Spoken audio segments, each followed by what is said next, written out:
I'd like to make a motion for the approval of the Special Public Works Committee meeting held on October 10th, 2017. Second. All in favor? Aye. Aye. Number 3, discuss Illinois Department of Transportation resolution authorizing permitting standards for work performed in a state right-of-way. Kevin, you just want to explain that for the board? Yeah, real quick, every 2 years, we have to do this resolution with the village board, so Public Works can maintain our assets, our infrastructure in state right-of-ways. So that allows us to work on our water main, sanitary sewer, street lighting, to do the repairs in the right-of-ways. So we have to adopt this every 2 years, this resolution. Look for approval from the board. That needs to come to the full board, right? Yes, yeah, we just need the board approval and motion to move this to the village board meeting. Motion to move this item to the village board meeting. Next. Second. All in favor? Aye. Receive comments from public. Anyone wish to address the Public Works Committee meeting in regards to this item? Let the record show there is none. Do we have a motion to adjourn? Second. All in favor? Aye.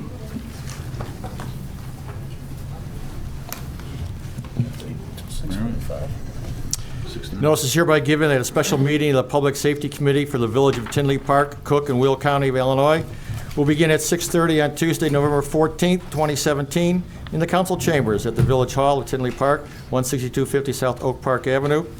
We'd like to consider the approval of minutes of the special public safety meeting held on October 17th, 2017. I'd like to have a motion.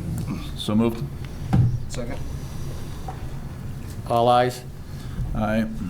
Aye. Motion is approved. Number 3, discuss the ambulance contract, Kurtz American Medical Response, AMR, purchase agreement. Good evening. Per our October 10th Public Safety Committee meeting, we were tasked to get the following 4 items. Pricing from Kurtz on a 2-year extension of service, potential RFP of services, a fire-based EMS service, and blended contract and fire-based EMS. At that point in time, we put together a committee that was made up of myself, Chief Reeder, Deputy Chief Klotz, Captain Randall, and Lieutenant Wooten. I tasked Chief Reeder to go out and come up with some of this pricing and the different options that we would provide for this, and we came up with 4 options as you have in your packet. Option A is request Kurtz EMS to provide a quotation for a 2-year extension of the current contract. Option B, prepare a new request for proposal for EMS services and issue to a qualified bidder. Option C, provide cost for a fire department-based EMS delivery model. And option D, provide an analysis of blended contract and in-house services. It's our recommendation, and based on some of the direction we received at the last Public Safety Committee meeting, that we go with the extension, 2-year extension, and also pursue the ALS, BLS certification of the fire department.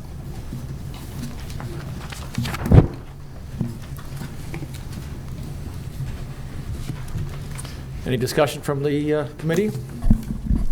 I personally would like to see the contract go out, request for proposals, especially now that the company's been sold. We've had AMR in this town. Could you give a little brief history of what AMR has been in the town before, Pat, correct? I really don't know that history. I know it's probably a different company than it was 25, 30 years ago. They're a publicly traded company, and they were just bought by a hedge fund, correct? Correct. So it's not even AMR. A hedge fund owns the ambulance company, Well, it still goes by AMR, but a hedge fund owns the company. private equity firm. Okay. Yeah. I would like to see the board go out for proposals, and also the idea of, we had a meeting here with the chief and Pat Carr as far as utilizing the firemen that we have in the station to provide care also. And I'd like to see that, but I'd also like to see the ambulance go out for proposals to see what's out there and continue on with the fire department being accredited BLS and ALS engines so we could serve the citizens better. Anything else? Yeah, we, with the current contract, I think I mentioned at last meeting, all the private events that we have, are we charged for that? No, we're not. Those are the same ambulances that It's are in in- town, correct? They're Correct. not bringing any addition, so it's, yeah, it's a. Correct. a Yeah, moot it's point. within the contract price.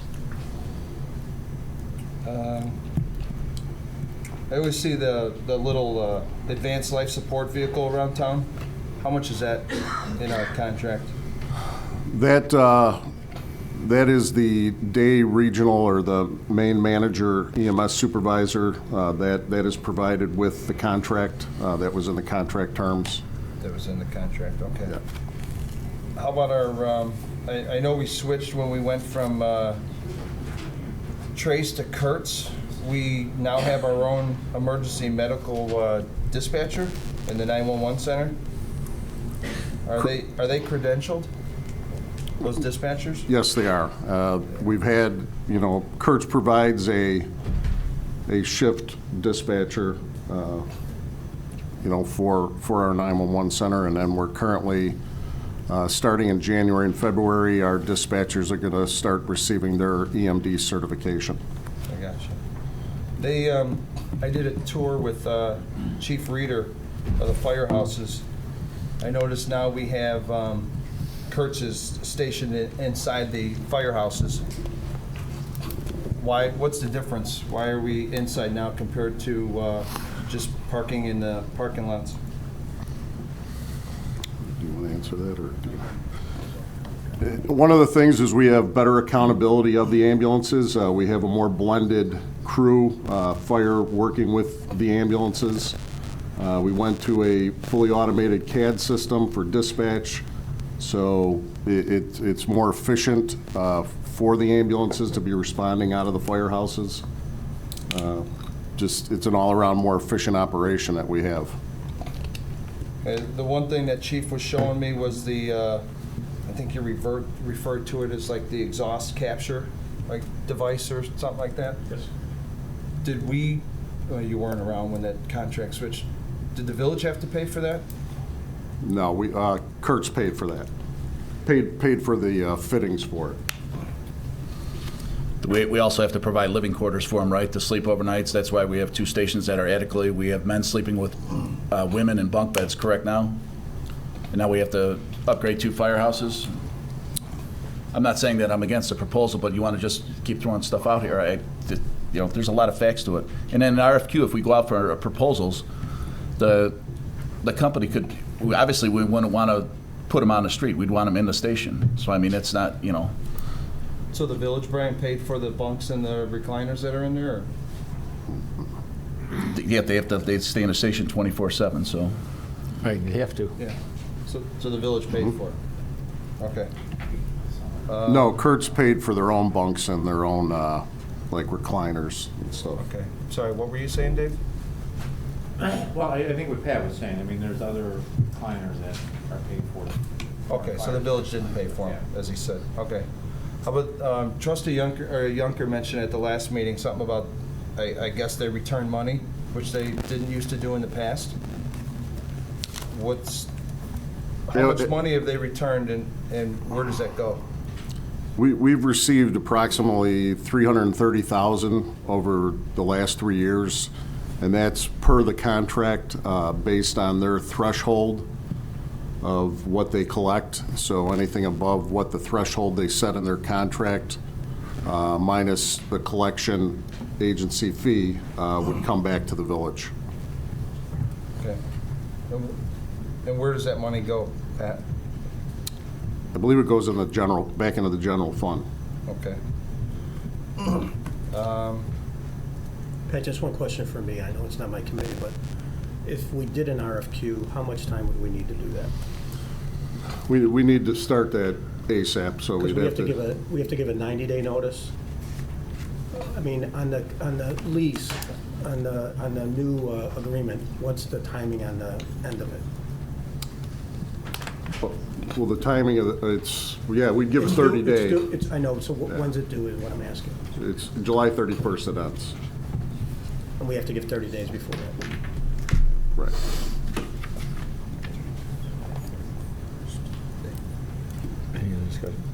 Yeah, how long have they been in here? 3.5, I think Brian said? Yeah, just almost 3.5 years. how have we been with the residents? Have we had any claims or any lawsuits pending or filed? No. Okay. The last committee, motion was made and seconded by trustee Brady to extend the contract. We were just waiting on pricing. Have they got back to you from pricing? Yes, they did. And what's the increase? They will maintain their year 4 levels, which comes out to $992,148.53, with a projected offset of $100,000, which would come out to about $892,148. They would hold that for 2 years, With no increase? no increase.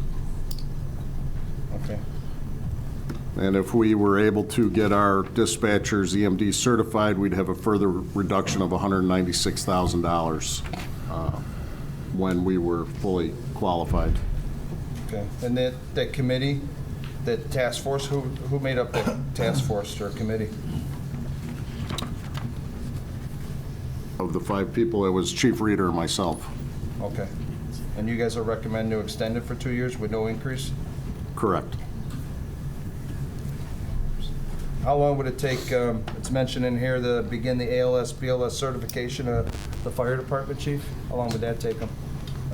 We don't have a timetable for that yet, pending further direction from the board there, but we'd have to analyze our current staff, what members are EMTs and paramedics, what gaps we may have in those 2 service level coverages, and work with our South Cook County EMS system to figure out what the timetable for that would be. Okay, so that's something you'll, Yes. okay.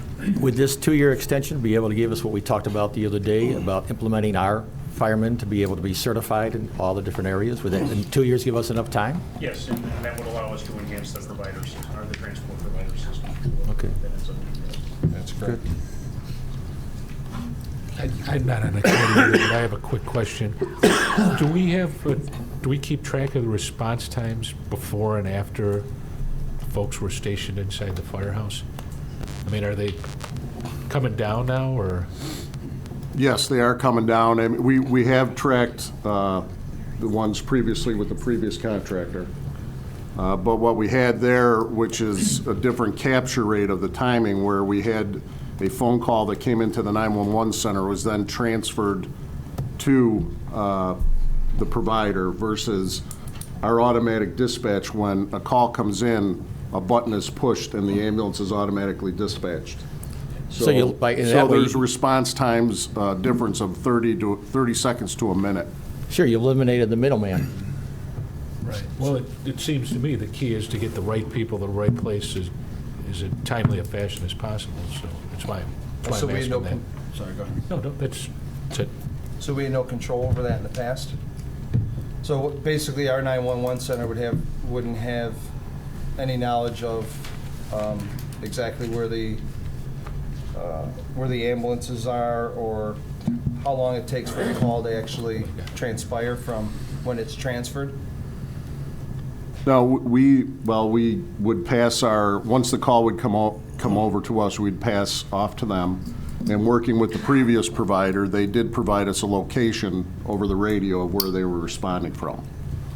But nothing was on the computer for GPS, or? Correct. You couldn't actually see where they were at, Correct. or if they were actually even on the scene yet? Okay.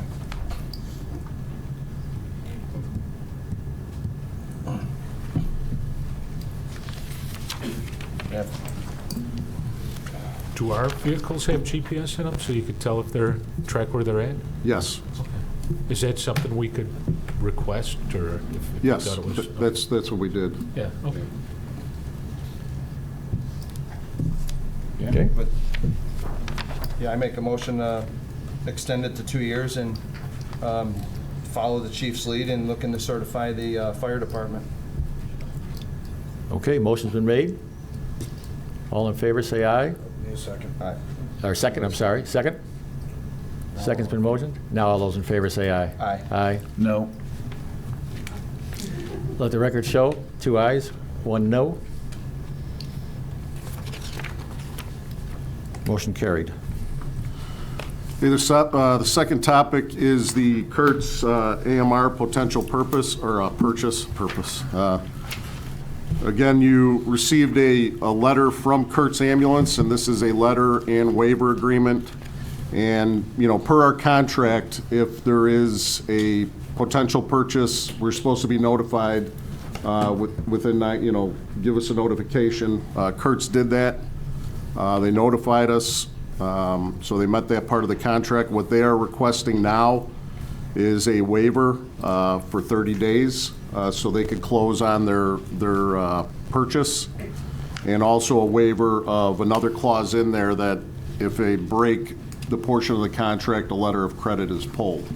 So at this point in time, they meet the requirements of giving their 90-day notice, and what they're asking is 30 days to move on with the purchase of their company and provide us the same service with no change in management locally.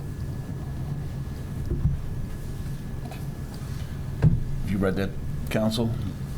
I've read it. So essentially, the contract allows, if they're to be bought by new management, the contract does say that they have to give you notice. You have 90 days as a board. If you're satisfied with the new management, continue with the contract. You also have the right to get out of the contract because of the new, the change in ownership at the top. But I think Pat did a nice job telling you what they're requesting. They want to close quickly, so they're asking if you want to continue with it, can you waive that provision and move forward? It's that simple. All right. Does it matter, Pat, if we do the 90 or 30? What's the, We, by contractual right, have 90 to make your decision, I guess. What they're asking you, and again, I haven't spoken to them, but Pat, I'm sure you have it, they want to close. Yeah, actually, the owner of the company's in the crowd here if he wants to, somebody wants to ask him a question. That's my speak to guess. it. They want to close, and they're asking if you're okay, if you're not going to, I guess, terminate the contract because of the change in ownership. I think they're asking the board to say, speed it up so that they can close. so there's no harm to us, there's no harm to us to go to 30?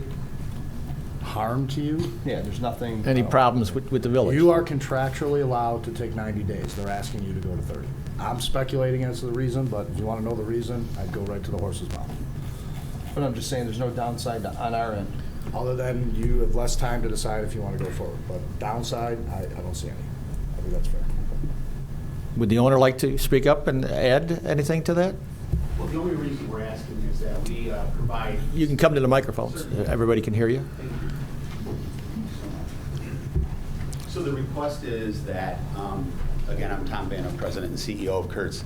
And with the acquisition, one of the provisions is that we have to give notice to all of our clients. And so we serve 29 municipalities and 15 industrial sites, and we've received 100% authorizations, yet the only one that we're waiting for would be from Tinley. So we're asking in an effort to not hold up the process, if you would be kind enough to grant us that. You still have the ability to get out of the contract in 30 days notice, no matter what happens. I mean, the acquisition is just semantics, really. I mean, essentially, if you give us the permission and 60 days from now you say you don't like the way that things are progressing, you can simply give us notice and terminate our agreement. So it doesn't prohibit you or handcuff you or put you in a precarious position in any way.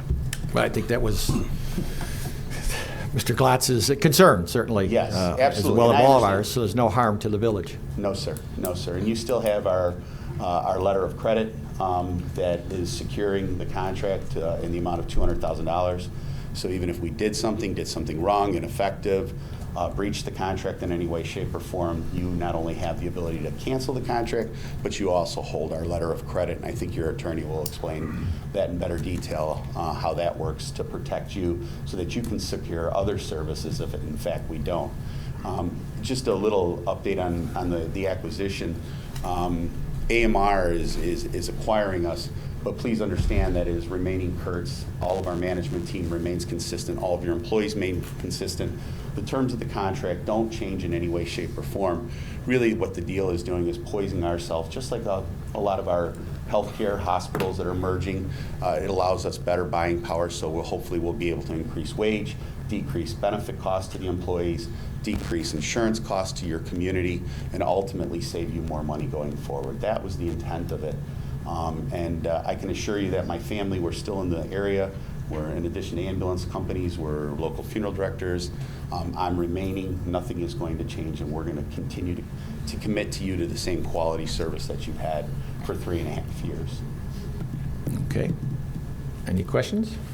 Just real quick, Pat, is that the case? 30 days we get out with no reason and no penalty? You have a 30-day out. Yeah, we give an open 30-day with or without. Now, you've asked us for 90 so that you could always secure more, but from our perspective at Kurtz, you have a 30-day out clause with or without cause. So you can always leave us if you're unsatisfied with our service. Okay. So what are you looking for us, Pat? Looking to, bring to the board, I believe we need the full board for this, bring to the board the, to sign the waiver. Okay. Like to make a motion? Second? Okay, all's in favor? Aye. Aye. Opposed? The ayes have it, so ordered. We'll bring it to the full board. Thank you. We'll see you Thanks for next coming week. Thank you so much. Okay, item number 4, discuss and purchase of additional security cameras. We started this back in August with certain cameras in certain locations and have been able to expand those cameras, working with John Urbanski and Pat Carr on the status of the camera project. We're moving forward. Certainly the weather is now a concern. Our first installation, though, will be in December. Hopefully the weather will help with us.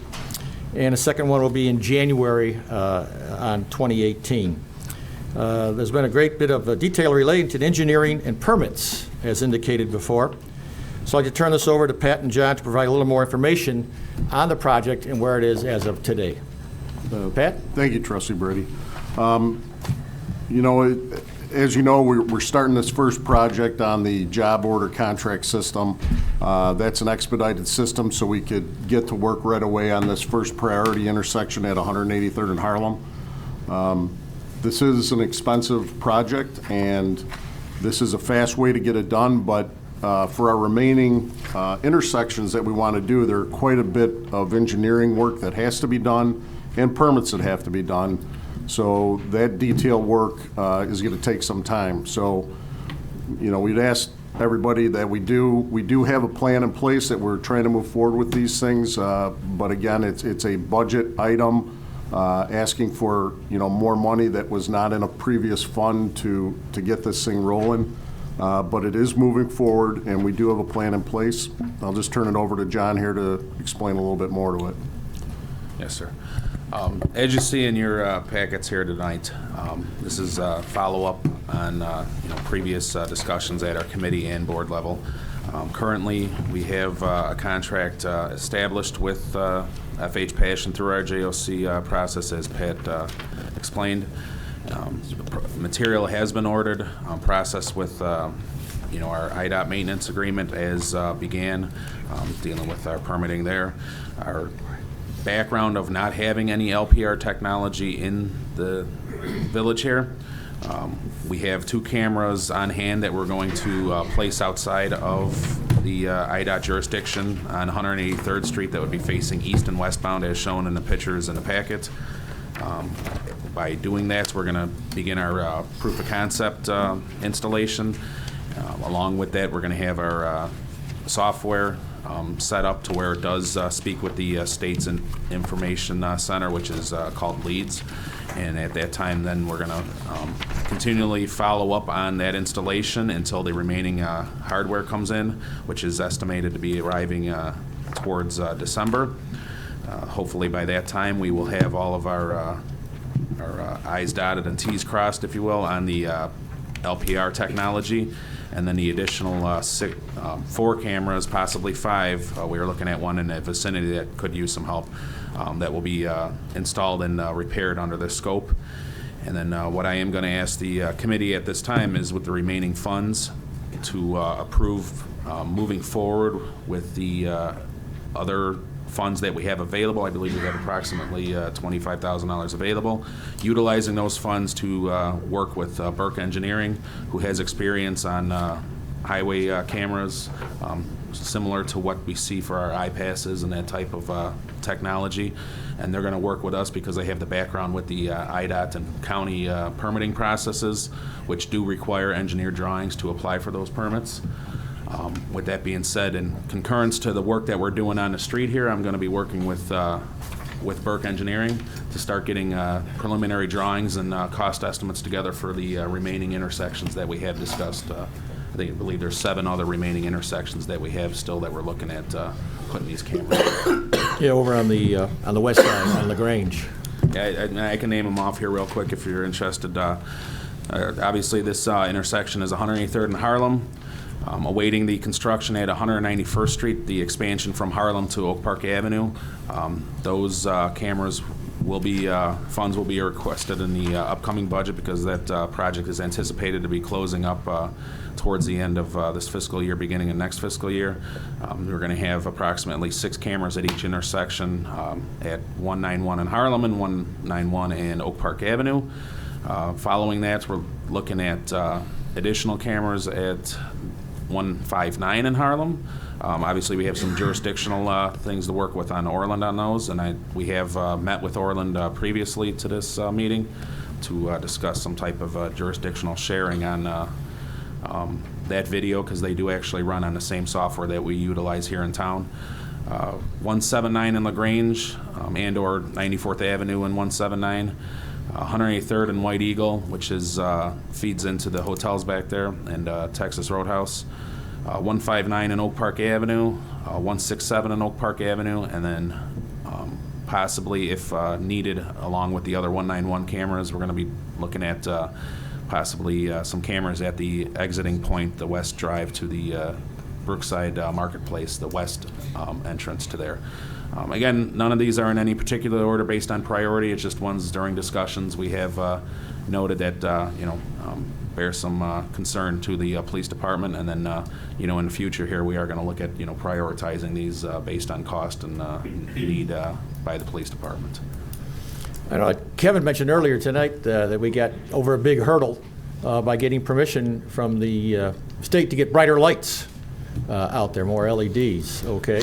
Is that our cost, or is that to get the brighter lights, or the state, or? Yes, sir. So the way that contract works is the IDOT is funding a percentage of that. We're only going to be tasked with the 15% of the upgrade cost, which is extremely minimal compared to the large undertaking of trying to replace all of those as we are currently doing throughout town. The one benefit of doing that, it's a multifaceted request, is the one benefit was, obviously going along with our phased approach for LED replacement. But because of the fact that we are looking for the cameras at this intersection, if you read through the scope of work here at 183rd in Harlem, those lights turn off obviously every day, and that turns off the power to that circuit every day. So we had to implement a technology that adds a rechargeable battery system to those lights. So that's a decent size undertaking cost-wise for that equipment. Well, now by going to the LED technology, we're going to be utilizing a constant power source. So those intersections will not require us to have this battery backup system at those intersections.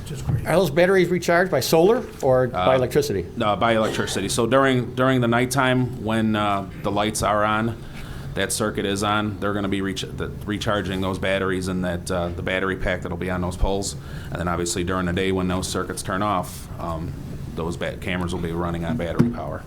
And I would like to thank the state also for working with us on this project, because that was a state change order we did. We were also able to convince them to change all 191st Street lights that will be put up on the new roadway, to change those to LED. With the same 15% that we would be charged. The only additional costs with the lights on for the Harlem are we have to pay for the nodes ourselves 100%.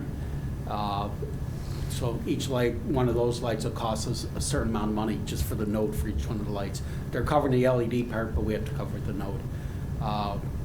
So it's worked well. It took us a few months to get with the state back and forth to change these change orders, but it's a huge savings for the village. We don't have to run separate power out there now. We can go on with this contract. So it's probably well over $100,000 to $150,000 of savings we were able to get. Well, that's always good. And just to clarify for your understanding, that the nodes that Kevin is speaking of, these new LEDs have began our movement towards smart city technology. The existing lights, we relied on officers and citizens of Tinley Park to notify us of outages and knockdowns and anything of that sort. With this new smart city technology, these nodes, notify us through a web-based server that we have outages or knockdowns or anything. So again, it's us moving into technology here. I want to say great job on both of you, because I know a month and a half, 2 months ago, you weren't sure if the state would even go through with it. So knowing the fact that you guys got it to the point it is now. Yeah, well, Nice it's a job. constant work in progress. Now you have the next set of lights funded. Yeah. Right. Okay, any comment from the board? Like, commission say anything? Excellent job, guys. That's like a miracle getting the state to do that. Yeah. Okay. Any comments from the public? I think were we going to make a motion to? Oh, I'm sorry, hold it. No. For the remaining monies? What is it? I think we're going to make a motion for the remaining monies to be utilized for the engineering, for the cameras, the engineered. You need a budget amendment? Is that what you need? No, we have remaining funds budgeted. We're just looking for the committee to recommend and make a motion here to utilize the remaining funds towards signing a contract with Burke Engineering and getting a plan put together for the remaining intersections. I'll make a motion to, That might have to go, if it's a contract with Burke, that might have to go to the full board. How much would it be for? Well, Yeah, we're gonna go to the board. We just want to pass it on to there. Yeah, make a okay. motion for the additional funding for the lights to proceed to the board. Second? All those in favor say aye. Aye. Aye. Opposed? The ayes have it, and so ordered. Now, any publics from the comment? And number 5, you skip 5? We skip 5. Oh, I'm sorry. Yep, excuse me. But this will be quick, I think. Discussion 183rd Street Mansfield parking issue. Have a discussion Sure. on? Well, this is, as you're aware, there was a request from a resident in the area that the village consider limiting parking to one side of the street. We have since learned, since the agenda went out, that there's still not a consensus on the HOA board as to whether this is the most appropriate step to do. So my recommendation would be, as is in the memo, to have the police look at it, but also to continue to work with the HOA board, and I think there needs to be some kind of consensus from them, I think, before the board would take any official actions. Chief, by any chance, do you have anything on that you could comment on now? No, really, we're, have what the issues are from the citizen, and we can have somebody take a look at the parking issues. The only comment I wanted to make in his report, he indicated that they would like cars that are blocking the sidewalk, so, if you kind of go between your driveway and the sidewalk to the driveway apron, they would like those enforced overnight. Village-wide, we don't enforce them after 10 o'clock at night because we would have many more cars on the street if people couldn't use the whole length of their driveway, so we would not entertain that portion of it. The rest of it we'll take a look at. Okay. I thought the HOA was in disagreement of how Mr. Welch was presenting himself. They weren't in favor of parking on one side of the street. Yeah, that's what, the Well, manager just said, we need to get with the HOA and find out what their Limited. consensus is. Theirs was limited, so, but Yeah. they haven't really taken official action, so I think any action we would take would be premature. Okay. That's it. All right. Any public comments? Mike, third time's a charm.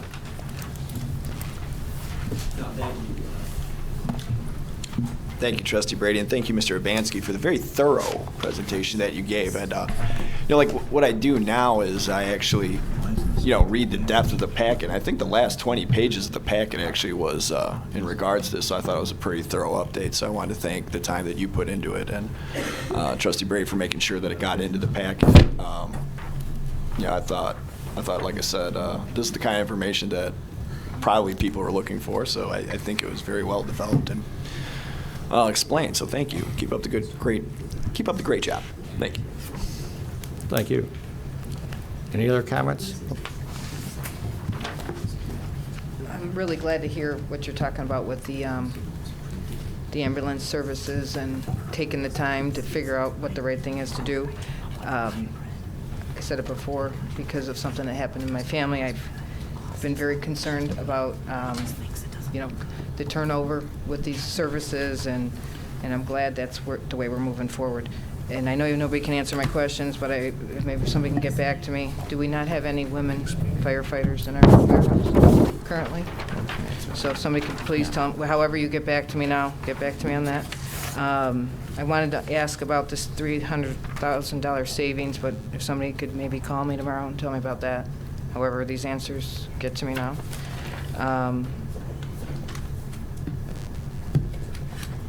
Because I understand that we're investing in our firehouses right now, but if it's because it's going to make it for women and men to be able to be together, I'm shocked that we're just doing that now.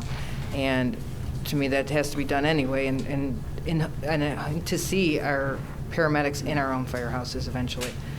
We shouldn't have people come in to save our loved ones that are on the payroll for $11 an hour. We have to get to the point that we have the best people in these positions all the time, and they're coming to save. They're not going to have any problems in the future for that. But if somebody could get back to me on those questions. Yeah, Fire Chief. Thank you.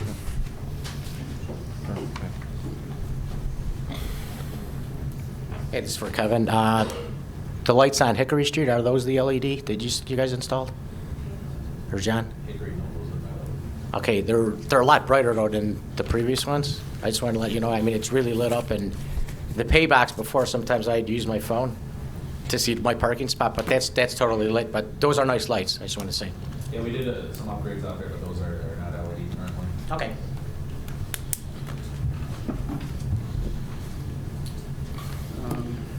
My name is Bill Brennan. I live on 177th Street in the Barrett Brothers neighborhood. Keep it short. I reached out to Trustee Glotz over the summer, and we've had an issue with excessive speed coming down the street. So a lot of the parents have kind of taken it into their own, acted on their own, and brought out some little signs and stuff like that. 'Cause we have a lot of kids on the street.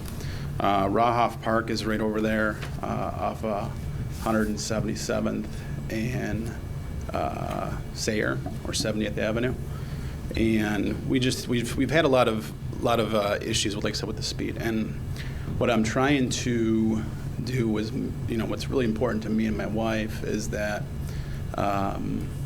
this has been looked into. So I contacted Trustee Glotz over the summer. He got me in touch with Chief Neubauer, so I appreciate that. Officer Sanchez, who I guess is in charge of traffic, she got in touch with me and my wife, and they did a speed study, and they also did, they brought the radars out. So I appreciate you guys doing that. I just want to know what we can do to further, mitigate the issue, because I know there's already been a couple of kids that have been hit in our neighborhood, and especially with the park being there, that's kind of a big concern of ours. So, what next steps do we need to do to proceed? I mean, do we need a petition for a stop sign there, because Sayre is the only stop sign there. There's stop signs on the north and south side of Sayre, but nothing on 177th Street. And with it being a through street, I just feel like it's there's a lot of intersections that are like that in that neighborhood, but I just kind of want to know what our next steps should be. Let me check with her and see what she's found out thus far, and give you a call. Okay. Does she have her phone number? She did. So there was an open case about it. So, but anything would be appreciated. Sure. Okay. I can send it to you, Chief. Okay. Thank you.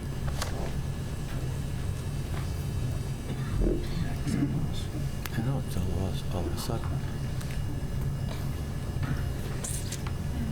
Good evening. So the cameras at 183rd and Harlem are funded already, correct?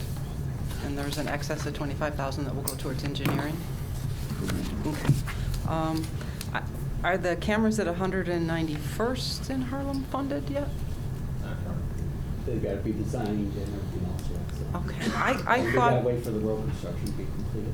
okay. I thought there was already, or maybe it's Brookside Marketplace, that there was already 180,000 that was in this budget, the 2017 budget for, is that just for Brookside Marketplace? It was initially for Brookside Marketplace. Those funds were transferred to this project because of the priority list that was restructured. We didn't have this priority list when this all came about. It was just the feel of the need for having it outside Brookside Marketplace. So Okay. when we look at the villages globally, we decided that the Brookside Marketplace funds were going to be offset, and the need would be eliminated by putting the Harlem and 91st intersection. So those funds were offset and put towards this project that we're doing, running it on 93rd. Okay, so that 180 is going towards the 183rd? Correct. Okay, sorry, I remembered that, and, okay, thank you.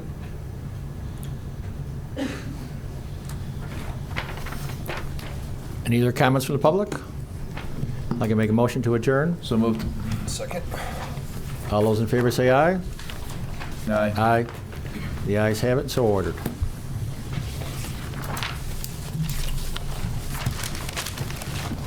I'd like to open the Community Development Committee at 7:12. I'd like to make a motion to consider approval of the minutes from the Special Community Development Committee meeting held on September 19th, 2017. Second. All in favor? Aye. Opposed? Motion carries. Number 3, I'd like to discuss public hearing signs posted on subject site. Paula, could you? Yes, this idea came out of our CAC Citizen Advisory Committee in an effort to improve our notification and transparency, especially related to the public hearings. This is commonplace in most other communities. Every community I've worked in, we've done this, where in addition to the notice in the paper, which is a statutory requirement, and in addition to the mailings to all properties within 250 feet of the subject property, a lot of communities post signs on the subject property. So as people are driving by, they immediately see that something's going on that property.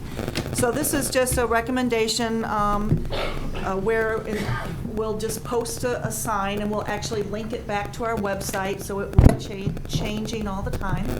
And I think it just helps keep our residents more informed of what's going on at any public hearing. That would be Plan Commission or ZBA. So it's I think we can find it's probably going to be under $2,000 within our budget. So the only thing I'll need to do is have some direction from you that we'll put together, I'm not quite sure, a policy or an ordinance. We could add it to the zoning ordinance in terms of a requirement for Yeah, well, let's talk for with the the applicants to do this notice. Okay? Any questions?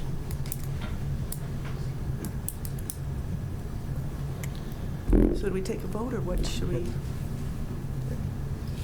Take a vote on that to direct us? I think there should be a motion to move forward. Motion Yes. to, Yes. okay, to direct staff, okay. Yeah. So I'd like a motion to direct staff to prepare the make- necessary ordinances. I'll make that motion to direct staff to get the ordinance together. Seconded. Seconded by Trustee Brady. All in favor? Aye. Aye. Opposed? Ayes carry. Motion carries. Number 4, discuss Forest Glen building material waiver. Paula. Okay, can I get this up here for you?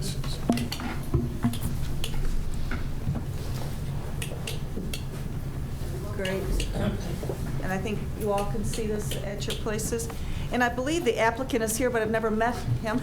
Oh, that's you, okay. So Mr. Walsh is here in the audience as well. This is really one of the responsibilities of what used to be our building committee, now it's our CD committee. In the building code, we have masonry requirements, kind of an odd place for it to be. Eventually, we're going to move that over to the zoning ordinance. But as stated in the staff report, the uppermost portion of the first floor is required to have all masonry. And as you drive through the village, I'm sure you see some buildings that don't conform to this.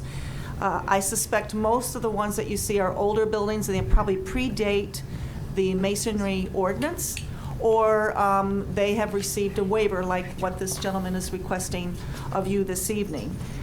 The location of the property, and I gave you a little handout here, and it's also in your paper, is part of an 8-lot subdivision, a small subdivision over on Forest Glen Road. I believe it's called Forest Glen subdivision. And there's a lot of vacant lots. They have 3 lots that are developed at this time. This is a picture of what Mr. Walsh is proposing. It's an attractive residential building. But as you can see, the only masonry he is proposing on the front facade is in the lower about 3 feet of the building. And then as you move around to the sides of the building, and that's in your staff report, you'll actually see the pictures. I don't have them in the PowerPoint. He does brick on the sides and in the rear. So his request is to allow this to happen. Now, in reviewing this, and it's really not a cut and dry situation, I'm kind of leaning on the board to ask me how strongly they feel about this ordinance that's been in place for a very long time. For example, you look at a lot of our new construction, like Brookside Glen, that fully meets the code. I think the places that you see conformance is all the new construction over the past maybe 10 or 15 years. Parkside, which is directly to the west of this area, the older part of town, has a lot of more historic homes. There's been a lot of tear downs and rebuilding, and there's been variances or waivers granted in there because they want to mimic what's in the neighborhood. And so they've been granted waivers, and you'll see, the lack of brick on the first floor. This is not unusual, and I'll usually argue from a planning perspective that you want to be in context with your neighborhood, because no one building should be allowed to devalue the property next door. And again, when you do a waiver like this, kind of like how we do a variance in Plan Commission, you're setting a precedent. So we have to be fair and consistent. If we grant it for one, there should be some unique reason we're doing that, so that we're not sort of boxed in for the next guy that's requesting it. So it's kind of awkward on this situation, because you'll see where the star is where Mr. Walsh's property is. Directly south, 2 lots down at 16986, there is a home, a little bit similar in style, but they meet the code by bringing the brick up into the top part of the first floor. Now, just south of that, 17151 Gaynell, they don't have any masonry on their building, but it's an older home. It was added on to. They were allowed not to meet the masonry requirement because we have a caveat in our building code that says when you're adding on to a building, you can match what the building materials are of the existing building. Now, the diagram I handed out in front of you, everything in green are those buildings that meet code.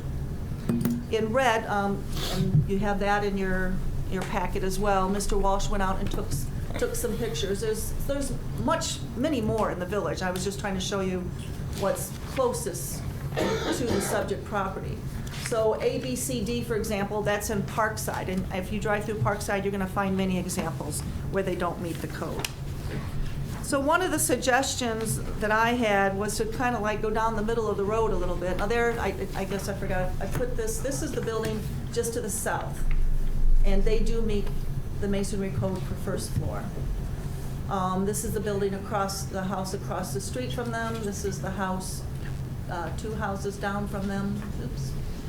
And so if you look in your staff report, I made a recommendation. Maybe we can sort of do a hybrid and require the front facade to meet the code, and then allow the sides and the rear to be as he is proposing them. I did speak with Mr. Walsh, and he can certainly speak for himself. I don't think he likes this proposal. He feels it is not consistent with the integrity of his architecture. I'm trying to find a compromise between the two, especially when there's so many vacant lots in the area. Whatever we allow here, we need to be prepared to allow them for the other lots. If we're comfortable with that, then we should be comfortable with the other ones. I honestly don't have the tenure with the village to know how strongly, and this is a new board, how strongly you all feel about the first floor masonry requirement. Okay. You may want to hear from Mr. Walsh. I was going to say, Mike, Mr. Walsh, if you could speak, please. Hi. What would you like to know? Just your feelings on it. Paul and I have talked at length in it, and so I had her call you the other day. I mean, the code is the code. This house is beautiful. Yeah, it's a I mean, gorgeous- The first thing you know, when Paul and I were looking at it in her office, like, wow, this house is gorgeous. Right, The so only- the only problem is the brick. Right. I just think that the brick would actually cheapen the look of the house. It wasn't designed to have brick all the way up, so we're asking for a waiver. Or You know, stone. the house it's an expensive house. It'll be one of the nicest houses in the area, and it certainly wouldn't detract from any of them that are there. Are you an architect? Pardon me? Are you an architect? No. It was a custom-made house, though. I mean, it's a custom-designed house from a architect. But isn't so many builders do the brick because of, one, for fire safety, okay, as opposed to other materials, or two, better insulation? You know, you hear all the plus things about having brick on your house. Well, the insulation's fine. It's 6-inch studs, blown-in cellulose, and the siding above it is concrete siding. It's not aluminum or vinyl siding. Anyone else?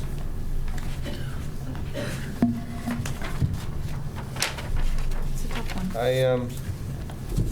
The problem is that some don't, but it's absolutely beautiful. Yeah, I mean, the house would go fine in Frankfurt, Palos Park, Burr Ridge. I think it should be. You know, it's certainly not going to detract from any other houses in the neighborhood. Yeah, I can only speak to Frankfurt because I used to work there. They do have a masonry requirement as well. In the historic district, you can get a variance, but it's sort of the same situation. Right, this is where the house would go in the historic district. But they also have to go through a design review to get that approval. It's not This is automatic. exactly like the houses in that area. I'm sorry? This is exactly like the houses in that Yeah. historic area. Yeah, it's a beautiful house. I It's all can't about imagine the anyone having architect a Is having there an any issue of it with that you'd be willing to change? I'm sorry? Is there any of it that you'd be willing to do the brick? No, I wouldn't want to do the brick halfway up. It would actually kind of look weird. What about the stone rather than the brick? What about the stone facade that you're Yeah, indicating on the... it's stone in the front and face brick on the sides. And it has a limestone ledge over the brick. What I'm suggesting is carry the stone up in the porch area. Yeah, again, that would, the termination would just look, it would detract from the house. It's not a question of additional expense, it's just a question of the house wasn't designed that way, and it wouldn't look very well if it did have that way. It was, I mean, we designed. The way he's doing it, the look is, It's gorgeous. it's the type of house you want. I mean, it's, And so everyone knows that the whole back part of this house is facing the woods. It's only this one area. In the back of it, it drops off, so there's like 8 or 9 foot of brick in the back. I feel sorry, Cindy and Mike, you don't have the pictures. We have, this house is absolutely Here, I do. gorgeous. No, I gave them. I think Oh, you guys got Mike, the and I know the area real well. Okay. I do too. Just because Mike doesn't have one. My Right, I don't have it, but I know I'm, the area real well, so. I'm looking at his. It's Yeah. it's beautiful, though. Yeah, you know what? The way it looks and the way you designed it, I actually like to make a motion to approve it as is. Thank you. Second. Second? Second. All in favor? Aye. Opposed?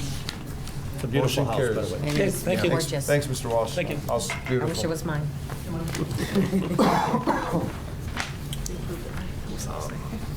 Last but not least, Not last. oh, Two more. discuss the mowing code. Yes, I have Ken Karszewski. You think I'd know by now, but I just call him Ken, our code enforcement officer here. He wrote this memo. He's done an excellent job in monitoring the mowing issue, but this is one of our chronic complaints that we get into our department on how do we administer this and making sure that we're administering it consistently. And as the staff report mentions, we have situations where you may have a small lot that's vacant and it's overrun with weeds, certainly not meeting our 8-inch requirements. Or you may have very large areas, like out where the new residence project is, that is over the 4-acre threshold that we're talking about, that would be much more difficult to maintain at that threshold. So I'll let, if you want to just make a quick summary of what you have found going out there, and then what your recommendations are going to be. Well, since it's about the past 3 years, we do get complaints, like Paula states, about the large acreage. The problem that we have with the code, the situation, let me backtrack a little bit. The situation used to be a couple years ago that if there was a large acreage, I was told, although it's not carved in stone anywhere, to just have the owners maintain the first 10 feet of the property as a buffer.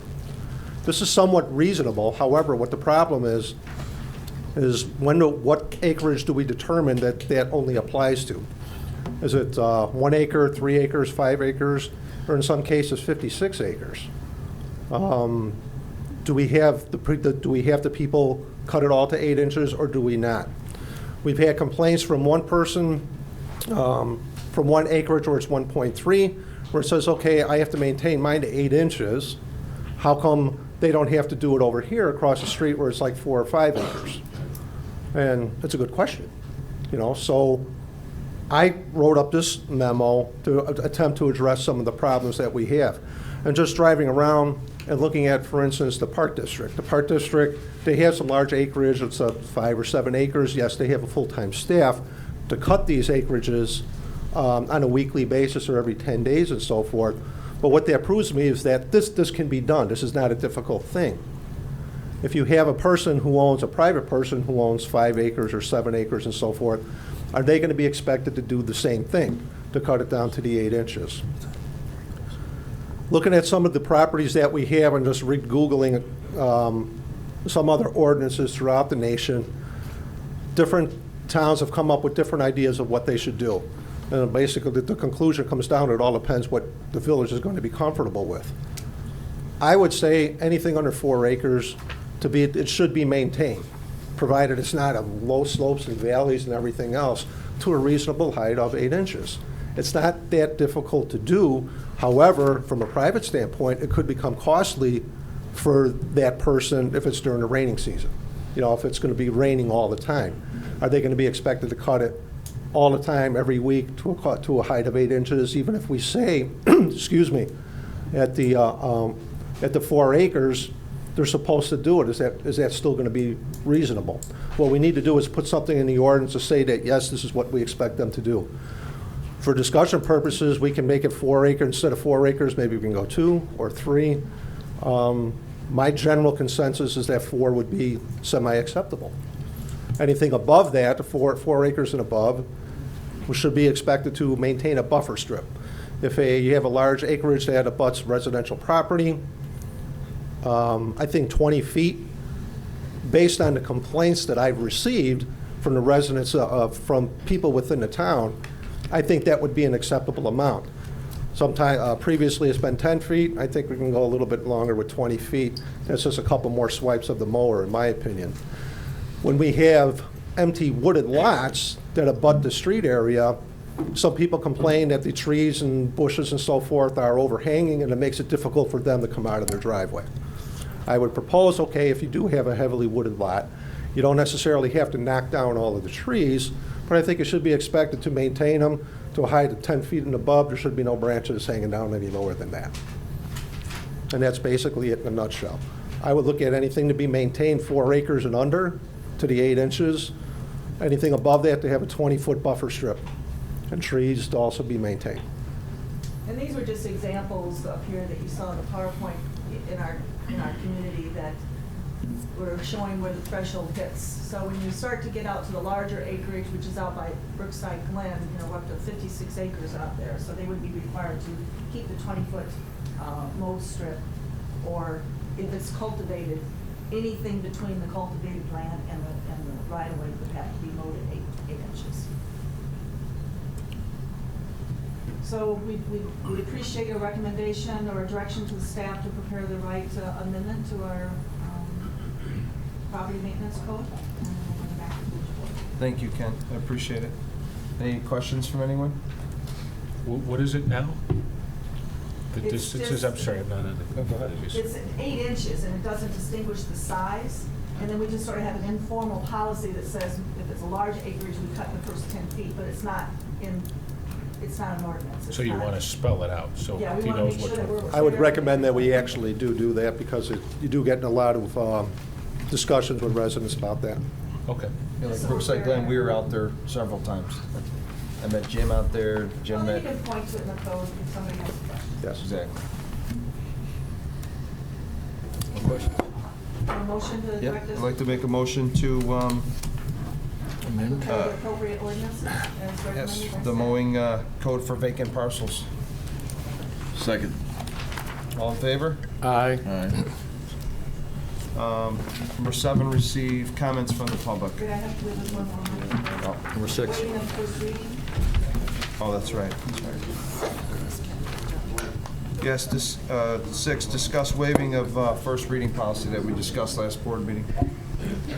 Yes, this has come up where we've been dealing with this on a case-by-case basis, and again, we just would like to be consistent and fair to everyone in terms of those projects that come out of Plan Commission and ZBA. It suggests that we waive the first reading automatically on simple issues that are related like to a plat of easement, plat of vacation, plat of subdivision.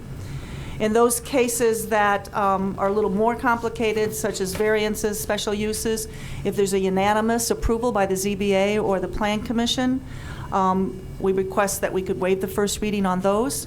We're also looking for staff recommendation on that because sometimes you may have a unanimous approval, but yet we know it's somewhat controversial, so staff would like the opportunity to say, this might take 2 readings. And then also, if there's any economic development reason, sometimes Patrick gets a call that they're having a ribbon cutting next week and they don't have time to wait for 2 readings, and so then we would present that to Trustee Glotz Like for Aldi. requesting, like Aldi. And so that would be kind of the middle of the road. And the third area that would always require 2 readings would be any kind of text amendment, a variance where there's not a unanimous recommendation. Some of our special use permits that are more controversial, let's say cell towers, again, without unanimous approval, rezonings, and PUDs. Again, we would request that if there was a economic development reason, we could request a waiving of the first reading. But this would help to give us just sort of a general policy that we can tell a developer. Developer always just wants to know how long it's going to take. So we like to tell them up front what the expectations are. So we would request a motion to have us put this in writing in policy form. I'm presuming it's more of a policy statement, and present that to the board. That's good. I'd like to make a motion to direct staff to prepare a policy for village board consideration. Second. All those in favor? Aye. Opposed? Motion carries.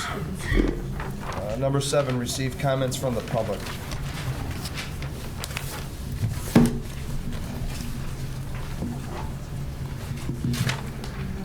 I wanted to thank Paula for keeping the 2 reading rule on text amendments because I was about to jump out of the chair, but it's like you read my mind, so That's for you, Mike. I was like, yeah, that ain't gonna happen because we all know a certain text amendment went through in 2015 with unanimous vote, which definitely should have been,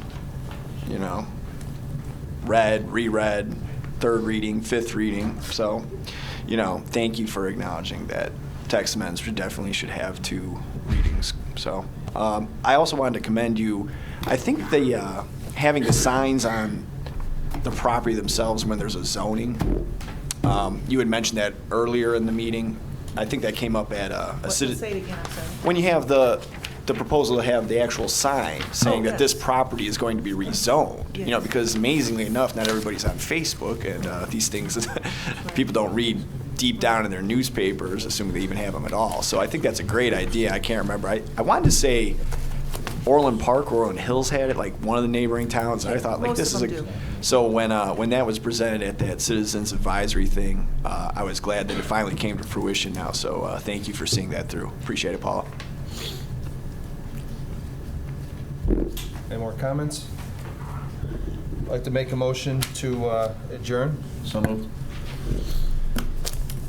Second. All those in favor? Aye. Aye. Motion carries.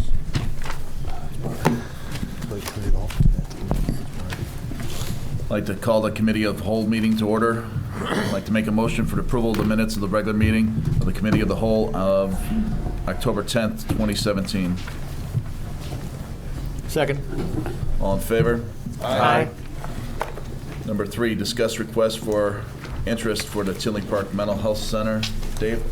Sure. Let me introduce it. Patrick's going to talk a little bit more about the details, but what we'd like to get some feedback from you on tonight is looking at sending out what we're calling a request for interest in terms of developers that would be interested in developing the mental health center. Request for interest is kind of a common procedure used when you're to try and determine what interest is out there from developers and what type of projects they may be proposing.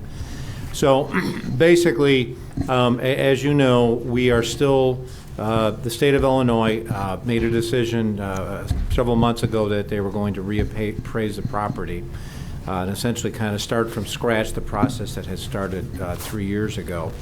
And we are waiting to hear from the state in terms of their appraisal numbers. Obviously, we know what was offered 3 years ago. But once that process is completed by law, they will have to offer it to us. We'll have a certain amount of time in which to decide whether or not we're going to buy it. And so what we're recommending is that I think one of the key pieces that you as the board need to decide whether you're going to buy it is to see what type of interest there is from developers, what they may want to put on it. It may be along the lines of some of the things that have been discussed in the FAR meetings. There may be some other ideas that we're not even thinking of now. And we also want to determine through this RFI process if someone is going to bring in a new development, how quickly they can pay for the land. If there's developers that are going to be able to do it at once, if there's some that would rather phase it in. And so we believe that will give you some kind of critical information that can help you make a decision. So I think it is critical that, yes, we haven't got the appraisal finalized. We're still waiting on the final FAR report, but in order to get this process started, and as Patrick will go over, to do this right is really, and to do a national search, which is what we're recommending, will take us some time. So at this point, I'm going to have Patrick kind of hit the highlights and maybe talk a little bit about how we're going to advertise it. Sure. That was actually pretty thorough. But the goal is actually to kind of model this after what Austin's doing on another project, very similar to ours. And the idea would be, you'll see there's a delay in the timeline, but we'd like to get this out in some of the national and even global site selector magazines so everyone knows that this project will be available. We want to get as many responses to this RFI as possible. As Dave said, going after not only what Farr & Associates has proposed, but also alternate ideas, because these developers are going to be the ones that put the money on the table. And so we're going to need to get as many ideas as possible. From there, these are all going to be in written form. You guys could narrow that down to a list of whatever we determine, if it's 5, 10, whatever. After that, we'll give them probably about 3 months in order to come up with full-blown proposals and come in and pitch you guys. And then from there, whether it's going to be, as Dave said, purchase the entire property and they manage the whole thing, or if they just take off chunks at a time, that'll really be up to you. And we've let that open to them during the process. I mean, some people might be interested on just that commercial corner. Other people might be interested in the entire thing. But just to hear their ideas and try to figure out what the proposals are going to be, how they're going to handle the cleanup process, who can tap into those funds that both the feds and the Illinois EPA have, is I think to be a major component of this. So it'll be a good idea to spread this out, give them some time, hopefully to be able to launch it at the beginning of the year. That way we can get in the magazines in time in order to get the feedback back and give you guys a list of people to narrow it down from. And have those proposals due by June 2018, and hopefully by then the state of Illinois is actually ready to sell, but I can't guarantee that. What was the timeline on that pit? We're looking at November 14th, so we got today, then December 11th, I'm getting in front of our ECC. I'm going from December 19th for the RFI actual approval. January 1st is where we want to get it actually published, give them 45 days from there to get the request for interest. Like I said, that's just written form, so get that back by February 15th. And then determine a master list, the list of developers, however many that's going to be, on March of 2018. And then give them probably 3 months until like June 18th, 2018 to come back with a full-blown proposal. You ever What are your thoughts on waiting until we actually know if we're, so we go through all this, that we're even gonna We're have doing the a, option of purchasing the land? yeah, we're doing an RFI on a property we don't own. We've spent, I don't know how much money on Farr and Associates for studies. I'm kind of, I think we should wait for the state personally. I mean, to find out, we've been told for months that the appraisal, I know the state's out of money, what have you, but I mean, we're just keep spending more money, and we don't even know what the value is from the state yet. I just, I think the state, let's just be clear, though, the state's contacted us on the appraisal, right? Yeah, So I mean, we there know are. the appraisal's gonna be done soon. Right. So, once the appraisal's done, then there should be a number that's given to us, so. Why wouldn't we just do RFQ? I didn't know I thought you were done. But without knowing, like Brian was saying, without knowing what this land's gonna cost us, how do we go out and spend more money on something that we really don't even, we don't even know that another agency may not wanna take it over. They have first rights to it, correct? Here's the why, though. We're asking, who out there is interested? What will you contribute if we buy this and divide it into 4 pieces, and we're paying $10 million for it, and there's 4 guys that'll give us $10 million a piece for the pieces? We know we got a good deal. Right now, it's a wing and a prayer. We don't know who's out there, what they're willing to pay. What would the cost of doing this? It sounds like there's no cost. You're just advertising, right? Or minimal cost. It would be minimal cost. And they're gonna come to us with their proposals. That's the whole benefit, Mike, is for us to get our arms around who they are, what is their financial picture, can they do what they say they can do, and what kind of plan are they gonna offer? And I think from this view, it'd be hard for us to make a decision based on what we know about the property already, which we know there's gonna be a cost to buying it, and then a cost to, if we decide to move with it. This will give us the opportunity to bring guys in that we can kind of determine. What is the cost? I mean, there's very little here that, just the publications, right? Right, we just have to look up how much it would cost and what magazines we want to publish this in. If we want to even go that route, we could put it on our website. We don't even have to go that route, Mike. Yeah, we don't have to. We don't even have a plan yet, though. We don't need a plan. No, they're going to send We're out, asking them, what's their plan? right, what their plan is, what they're going to do with it. What are they willing to pay for it? We've gone through the process with FAR, with some public meetings. But the point is, you're going to get some other opinions about what they think would be of best use. That was always my problem with FAR. I voted against FAR. I thought we had no options. We didn't know what the market was. We were going to try to create our own market by saying, spend some money, find out what they'll build. This is the way to go. This way we have more options, and we as a board can say, okay, this is what you want to do, but they're saying they'll do this, and they're real people with real IDs and hopefully real money behind them that we can choose amongst. The more options, the better for the village and the taxpayers. Yeah, the goal of this is to really be proactive. I don't want the state to say, all right, here it's available, do you guys want it or not? And then we're left saying, well, who's ready to do something with this? Yeah. At least you'll have an answer. We could always hope that Amazon takes it. Sure, Adam. Yeah, and I think that Patrick hit the key thing, is we just, the states, when they get their act together, and at some point they will be, maybe it'll be January, it might be April, I don't know. I think this just gives us a head start on being able to say, okay, we know there's 2 serious proposals, there's 10 serious proposals, and that, I think, is a key piece of information that would help determine whether or not you want to act as a intermediary and actually buy the piece of property. So that's a reason for the timing now, because I understand the concern not having the plan done, but I think we really have to get the ball started to match what the potential timeline for the state's going to be for offering the property to us. It sounds like to get the plan going, ball going, it doesn't cost us much.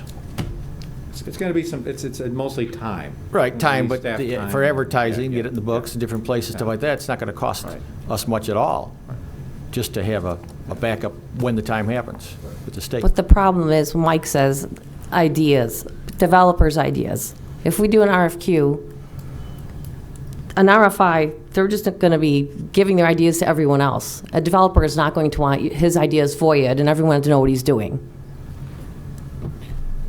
Well, again, an RFI, here's the thing, an RFQ, the reason why Austin and other towns do it this way is that to put together an RFQ is extremely expensive. And a developer, if they know they're one of whatever, 25 or 30, you know, are they going to commit to it? And so the idea of doing this two-step proposal is, okay, we've narrowed it down to a short list. And so, yes, you're going to put some resources into this, and it might be tens of thousands of dollars, but you've got a realistic shot at doing this. So that's kind of the reason for doing this kind of two-step process. So, yeah. I only want the RFQ. I think it's a waste of time. Yeah. Okay. I mean, this is what just Doug Farr recommended and kind of what we saw. Yeah, no problem. Just want to express my opinion. Okay.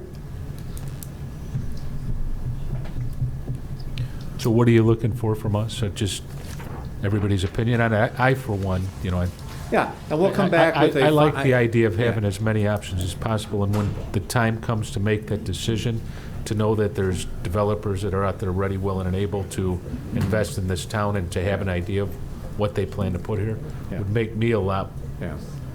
would make it easier for me to make that decision. And Patrick will get feedback from ECC in a few weeks, and we would bring this back to the board for final approval in December. If all it was just publishing it on our website, just getting an approval and putting it out there, just because we have been contacted, people are interested, but we want to get all the ideas that are out there. I think that's reasonable. Okay, number 4, discuss new downtown tax increment financing, TIF registry, and TIF feasibility study. Is that you again, Pat? Sure, yeah, I can start that. So this is a process, part of the process that it's a legal requirement in order to make the TIF move forward. It's something that Ellers has in their timeline. There's 2 steps that need to happen. One of them is that we need to do a feasibility study that actually shows, like, here's the outline of what the TIF's going to look like. And the other one is we need to create an interested parties registry for the redevelopment area, the people that need to be contacted. I'm sure Mr. Conley can go into more details on how that works. Yeah, these are 2 statutory requirements of the TIF Act. The first one, the fees are, I guess the TIF registry is first on the agenda. Generally regarded as the interested parties registry, allows people to sign up.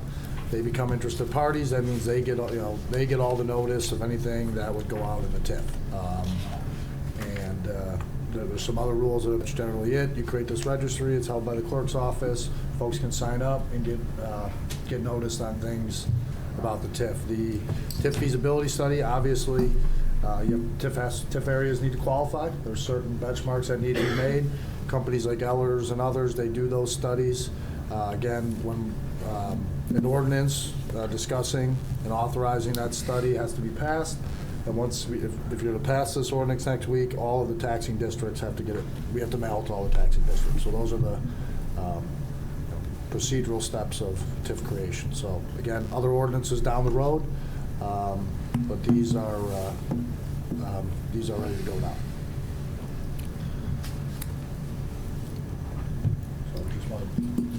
Those we just want to bring to your attention. Unless there's any objection, you'll have these for a vote at your next meeting as a full board. Any other questions on that?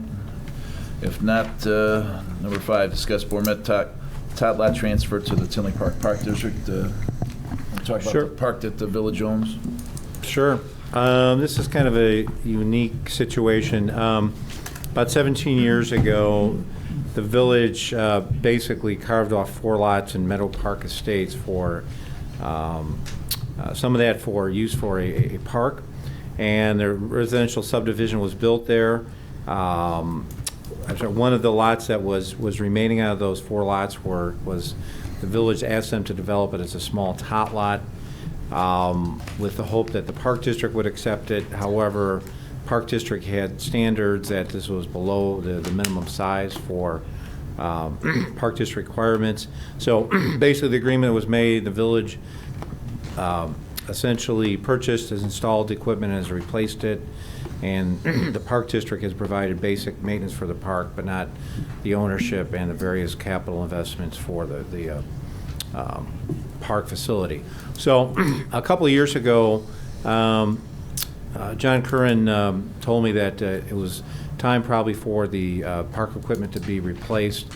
And so I've had some discussions with John, and since then with Sean about if the village basically modernize the equipment at this point, would they take over both ownership and permanent replacement and maintenance of the lot. So we've had some ongoing discussions.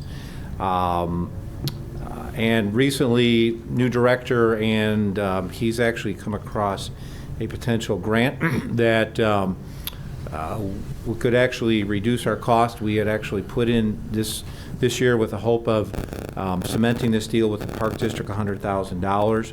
But with this grant, our cost would be about $43,000. And so really, we will be essentially getting rid of a piece of property and obligation that frankly we're not matched to do, and really put this in the hands of the Park District where it should be. So really tonight, I'm just kind of looking for your blessing to go ahead with the agreement with the Park District. We will come back at a later date with some type of a IGA, intergovernmental agreement on this. But there's actually a grant deadline, I think, this week, according to Park District. So I want to get your blessing tonight to go forward with this. Anyone have any questions or concerns? Okay. Number 6, discuss 2018 Village Board and Committee meeting schedule. Okay, this is just our normal publication of meetings that we have to put out every year. And so the one feedback I'd like to get is, as you know, we've been recently starting a lot of these committee meetings at 6:30. That forces us to post these as a special meeting each time. So the question is, do you want to start doing these as regular times at 6:30? And in that case, that's how it would go into the post, and we wouldn't have to have quote-unquote special meetings anymore. So you're saying you'll have committees just regularly scheduled? Well, we've been having a regular schedule. If you remember right, we started in May or June. Yeah, having the Public Safety, Public Works, and Community Development on this night, which is the second Tuesday, and then the other 3 committees on the 4th Tuesday. So that would stay the same, but You're just changing the time. just change the time from 7:30 to 6:30. Okay. So, Right. does that make sense? So rather than Everybody fine label with it that? special, it would be regular. Yeah. It would be regular. Right, instead of Yes, special. Yeah. Regulars. Okay, number 7, discuss dual employment recommendation. Sure. I'm going to start this out. So at the last Admin Legal Committee, I wasn't there, but I know there was discussion about whether, as everyone knows, Pat was recently appointed as the Assistant Village Manager, whether or not Pat could kind of continue to do the 911 EMA director jobs that he had been doing since being appointed acting village manager back in the spring. So Pat and I have had some discussions, and what I wanted to do was really kind of outline a specific plan if we were going to do that. So Pat's going to talk about this tonight. We're going to talk a little bit about public safety and his new role as the assistant manager, and some things I think that are going to not only save us some money, but I think make us more efficient and more productive. Part of this is we kind of have a unique code that essentially the board would have to approve Pat holding both positions permanently. That code, as I understand the history on it, it was, I think partially, we had part-time firefighters and others who were drawing two different salaries, and so this mechanism was put in place that could only happen if there was a board exception. This is really not like that situation, because Pat is not drawing 2 different salaries, but nevertheless, if you read the code as is, to have the 2 positions, he would, the board would have to approve that. So, but what I thought it was important is that we kind of talk about exactly how this would work, and I think what I would like to do is do this. We can review this again after a year, and Pat, if you want to go through this, are we up here? Okay.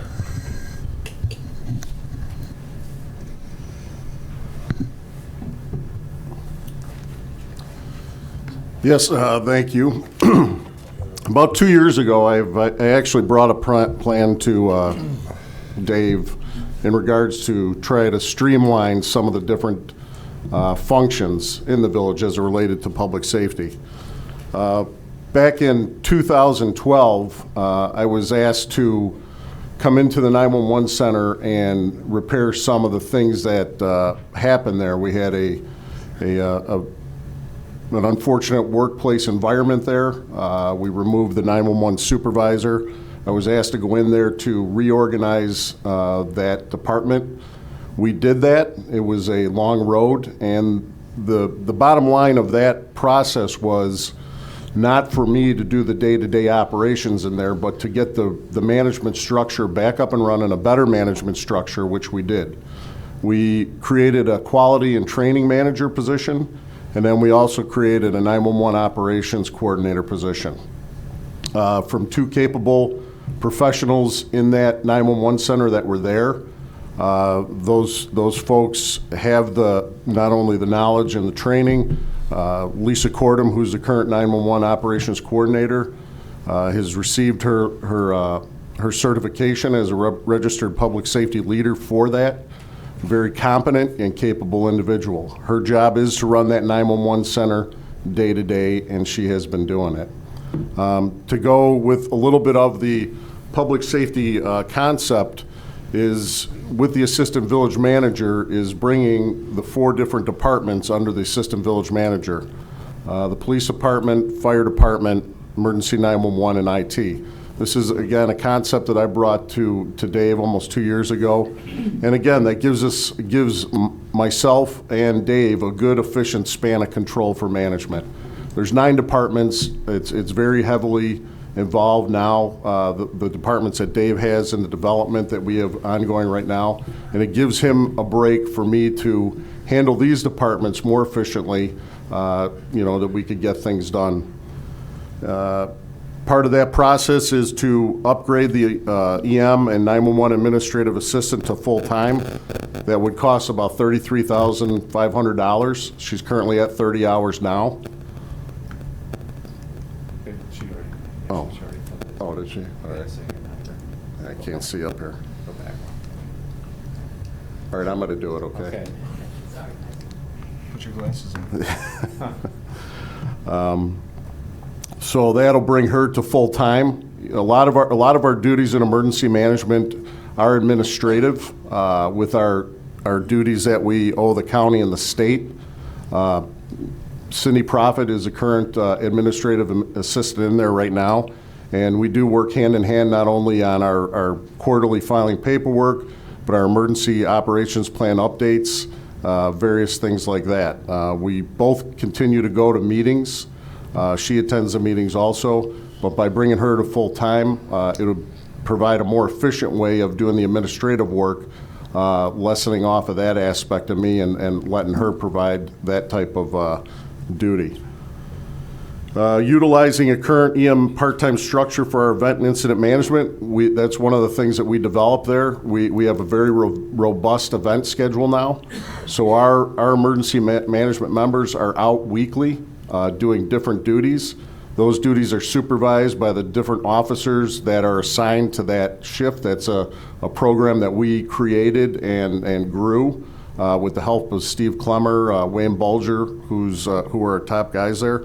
So some of that time is volunteer time, some of that time is paid time, but the bottom line is we have such a robust event schedule now that those duties have been picked up by those personnel, allowing me again to do that administrative control of the department. One of the other items would be moving EMS under the management of the fire department, and that's part of that whole EMS plan that we brought forward earlier. Gives it a more efficient control. Right now, the ambulances are in the fire station. Day-to-day management is done by the fire department, and allows, again, for more efficient and more accountable management of that EMS function within the village. Some of the benefits, again, is a public safety team concept. We're all capable departments here. We've had some bumps in the road as it relates to getting information out to citizens, our elected officials, and our administration.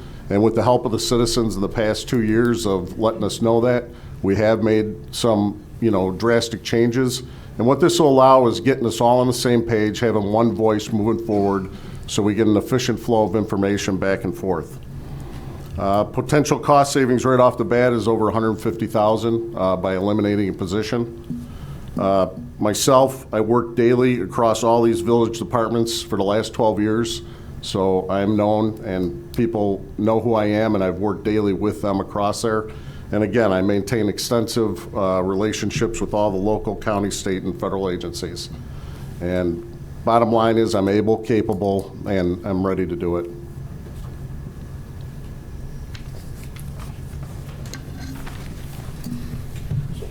Dave, can I ask a question? Or Dave and Pat, so, I'm sorry, Mr. Chairman, Go ahead. can I ask a question? Just so I understand, so, when would this consolidation be ready to go? Or are you saying right now, consolidate it, eliminate positions, or? Because this is where it all came down to. I have an opinion out there. There was a vacancy in the director of the EMA 911 position. We came here at Trustee Panito's committee.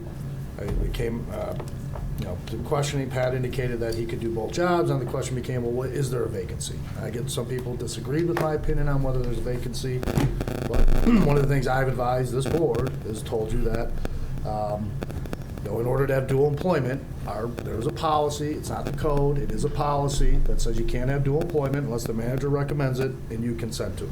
So I guess are you asking the board tonight to do this whole consolidation, or consent to Pat in both? Well, just so I understand, Yeah, I'm sure I'm so going to be asked about. this obviously needs to be on a formal board agenda, so so we'll be asking in a week from now, essentially, to allow Pat to do both jobs. The purpose of tonight was really to kind of give the board context of how this is going to work. There's going to have to be some other code changes in terms of positions and other things, but I think this was more to kind of give context. How's this going to work, and can he do both jobs? And I believe, based on the way this is structured, that he can. So they're looking, as I understand, to waive the policy. Correct. Yes, correct. And again, I mean, that policy was really put in place as much for folks that were getting two different salaries. This is not really that situation at all, but nevertheless, the village attorney's opined, and I think correctly, that a waiver would need to happen. I like the concept. Yeah. I like a few things. Number one, I know the people that are in this center that you've kind of promoted as you went over there and made changes. They've been in their positions for a while, both of them. The other thing I like is the fact that you will have a team now that, you'll kind of be managing over, that will have regular meetings to kind of go through some of the particulars that I think kind of make sure that the communication is very good going in and out. So, first glance at it, I like it. Agreed. Okay. Anybody else have any other comments? We'll move this forward to the agenda then. Okay. Number 9, or 8, excuse me, receive comments from the public.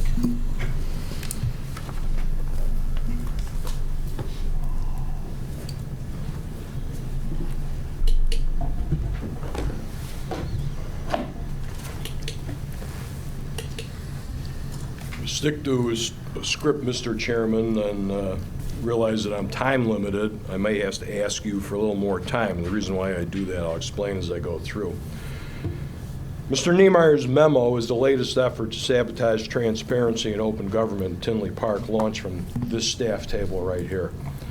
The story begins in May when Mayor Vandenberg drafted a job description. We're going to get a little dose of transparency, I think, here. The story begins in May when Mayor Vandenberg drafted a job description for the position of Chief Information Officer, Special Assistant to the Mayor, because he wanted me on his staff to work in an official capacity for the benefit of the taxpayers. This position would report directly to the mayor. Mr. Niemeyer and Mr. Carr refused to accept that they wouldn't have supervisory control over the mayor's watchdog. As our months of stonewalling continued, it was Trustee Glatz who suggested appointment to the EMA 911 position, knowing my background. On August 29th, my wife and I met with the mayor, Trustee Glatz. Trustee Glatz had to leave early. He texted me later. He's sending 2 little happy balloon gifts, rising. He wrote later, quote, "You owe me a game plan of the year plaque," unquote. Further, it took a 150 operator to tell 2 attorneys and a spoiled fat bastard how to pull it off, unquote. After a split with the CCTP, he texted, Hopefully you don't join his team of deceit. I'm very disappointed if he wins you over. Now, everything's turned political. Because there's a long political story behind here, I'll just invite everybody who's interested. You can go to the Circuit Court website and get a copy of the petition for discovery that was filed today. Suspicious timing in Mr. Niemeyer's memo speaks volumes as to its complete lack of credibility. The content itself proves his recommendation to be an absolute lie. First, if there was 1 ounce credibility to that memo, it would have been sent to the board the day after Pat Carr was appointed interim assistant village manager, because that's when the personnel provision came into play. Second, the memo highlights its falsity when it sets out the restructuring of duties to allow Pat the time to hold the positions, and that will be evaluated after a year to determine if this arrangement can continue. Truth is, Mr. Niemeyer knows that Pat Carr does not have the time to do both jobs. I watched Trustees Pinito's well-rehearsed colloquy with Pat Carr that presented the alleged facts supporting Pinito's unauthorized motion. Unauthorized because, as everybody agrees now, the recommendation has to come from the village manager. When the village attorney tried to comment, he was basically told to shut up. Pinito's witness prep, I have to say, was pretty good, but if it was done in a courtroom, there would have been some cross-examination. Had Niemeyer been there and Carr been subject to cross-examination, I believe they both would have had to admit that Niemeyer permitted Carr to go home to take a nap in between the day that he was called out for the traffic fatality and the board meeting that night. With all due respect, Trustee Pinito, you disappoint the legal profession when you don't listen to or consider facts that don't conform to the result that you want to reach. Judgment is supposed to be based on a review of all the relevant facts, finding the truth and making a decision based thereon. For someone who's applied to be a judge this year, that's not very judicial-like. Now let's remember, Mr. Carr talked a little bit about how he came to his full-time position. In October 2010, a letter was sent to my office from an anonymous employee begging something be done about the Carlin Grady scandal. This letter was given to Mr. Carr when he and I were out at breakfast. He then used it to his advantage to get the former mayor to create a full-time position that taxpayers have been funding for over 6 years. A position that Mr. Carr had absolutely no telecommunicator or police experience to take. For 6 years, there's been no thought of supposedly saving taxpayer money. I'm glad you find it amusing. I'll turn the camera on him and get his chuckling here. Steve, get you 4 minutes there. All right, I'm going to ask Mr. Chairman that I be given about 2 minutes more, and the reason why I ask that is because this is going to be blasted all over social media by Albert and Randy and Peter, and I can ask my wife to come up here and continue on. I'll take the licks. I think the rule states if there's a request for extra time, the whole board has to vote on it. I don't have it in front of me, but I believe that's what it states. So. Well, I disagree with you, Mr. Village Attorney, because I read the ordinance today, and I believe it says the chairman of the committee can grant additional time, and it's been done in the past when people have been up here talking. Well, I think we should just do it as a board vote. Does anyone have any objection to having him continue for 2 minutes? Any objection? 2 minutes? Okay, give you 2 more minutes. 2 minutes. For 6 years, there's no thought about this. All of a sudden, it's come up. It's interesting that it comes up now, and it didn't come up in the staffing study. One is forced to ask what Mr. Niemeyer, Mr. Carr, and the others are afraid will be exposed by someone who'd report directly to the mayor. Let's talk about mileage on village cars. Let's talk about tuition reimbursement and how that came about. Let's talk about a lot of things that people are FOIAing in, and quite frankly, people are not FOIAing the correct things. Some might say a lot of this sounds trivial, but you have to ask what people and some elected officials are working so hard to prevent. What transparency, what secrets do they want not to be discovered? Are they even bigger than the water scandal? As I learned from prior administrations in this village, when you fight to hide information, there's usually a strong motivation of self-interest involved. My understanding is this mayor was tired of people hiding information and wanted someone on staff to look into things instead of having to fight for the truth from the outside. I'm not going to stand here and say the mayor didn't make a stupid mistake, but he and I had discussions about plans and changing things and the whole traffic situation that should have been done and taken care of 6 years ago, and it never was. And maybe Mr. Carr doesn't want to sit there and say, Yeah, I didn't do anything about it. Public officials owe a fiduciary duty to the people they serve. Again, we're faced with the usual manipulations to prevent an open and transparent government in Tinley Park. We all thought that would have ended with the victory over the Zabraki dynasty. Anyone who jumps on the bandwagon of Niemeyer's lies now is agreeing to the perpetuation of a long pattern and practice of government secrecy in Tinley Park. Elected officials are at odds because of personal conflicts and political ambition. Many, I think, are kind of afraid of these cowards who attack everybody on Facebook under their phony profiles. The town is in gridlock because of the continued self-interest and personality conflicts. Okay, Steve, your 2 minutes is up. All right, thank you.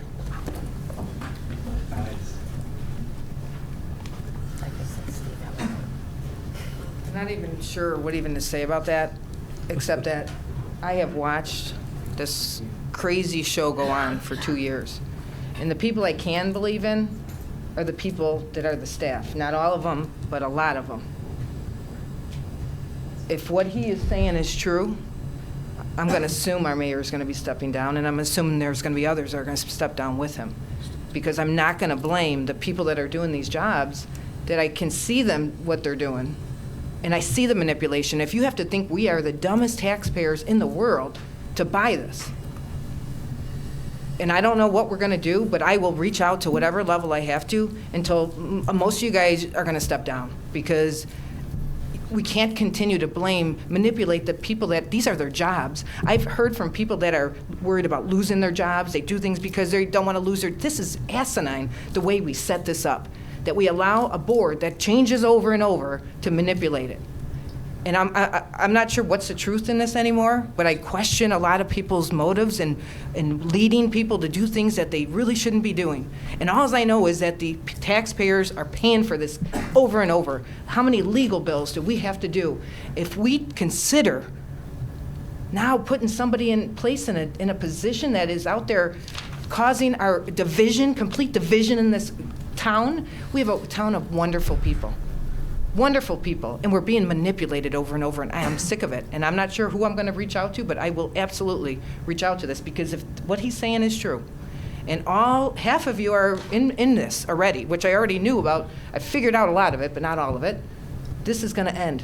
And it isn't going to be threatening people's jobs, unless that comes out to be the truth of this all, because then I'll really be floored. But I'm watching the people that are working here and they're doing their jobs and they're paid to do their jobs, and I'm watching them worry about losing their jobs, and I can understand that feeling, and it's wrong. And I'm tired of politicians in their paper stealing from we shouldn't have to be debating on how much money we're going to have in our policemen, how much more cops we can get on the streets when we know we need them. But for some reason, somebody doesn't want to speak up about it. I truly don't understand why you don't want to speak up about that.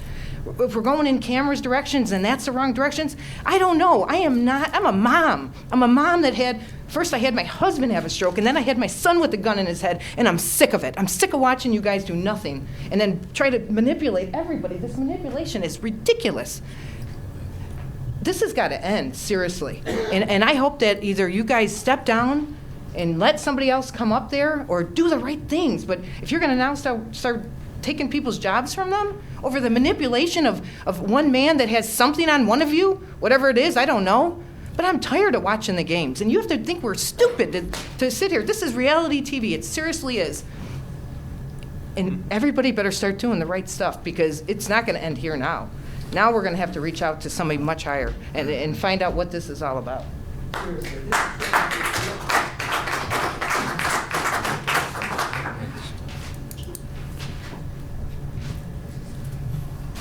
I'd like to put in my own appraisal of the Tinley Park Mental Health Center land as $0.